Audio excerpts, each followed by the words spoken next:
മറക്കരുത്. അപ്പോൾ നമുക്ക് എലിയെയും ഉറുമ്പിനെയൊക്കെ ഇല്ലാതാക്കാനുള്ള നല്ല അടിപൊളി ടിപ്സുകളുമായിട്ടാണ് വന്നിരിക്കുന്നത്.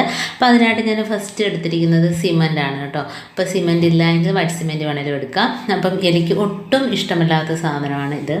അപ്പോൾ നമ്മളിത് നനച്ച് ഒന്നും കൊടുക്കരുത്, നല്ല പൊടിയായിട്ട് തന്നെ കൊടുക്കുക. അപ്പോൾ ഇതിനൊരു മണം അടിക്കുന്നതിന് വേണ്ടിയിട്ട് നമുക്ക് ബിസ്ക്കറ്റോ ശർക്കരയോ എന്തെങ്കിലും അതിനകത്തൊന്ന് മിക്സ് ചെയ്ത് കൊടുക്കുക. കാരണം അതൊന്ന് കഴിക്കണമല്ലോ.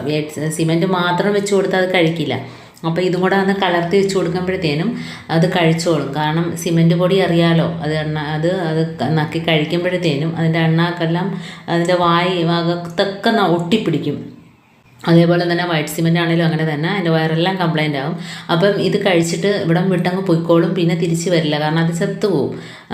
അപ്പോൾ ഇതാകുമ്പോഴത്തേനും നമുക്ക് ഇതിനകത്ത് കൂടുതൽ സാധനങ്ങളൊന്നും ചേർക്കേണ്ട ആവശ്യമില്ല. ഒരു മണത്തിന് വേണ്ടിയിട്ട് ബിസ്ക്കറ്റിൻ്റെ ഒരു പൊടി മാത്രം ചേർത്ത് കൊടുത്താൽ മതി. ബിസ്ക്കറ്റോ ശർക്കരയോ എന്താണെന്ന് വെച്ചാൽ ചേർത്ത് കൊടുത്താൽ മതി. ഇപ്പം നനയുന്ന സാധനം ഇട്ട് കൊടുക്കരുത്, നനയണ്ട.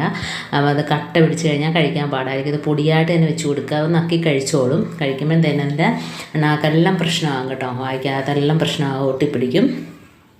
അപ്പോൾ അതവിടെ വിട്ട് പോയിക്കോളും. നമുക്ക് ഇതേപോലെ അത് വരുന്ന സ്ഥലത്ത് വെച്ച് കൊടുക്കുക, നനവ് പാടില്ല.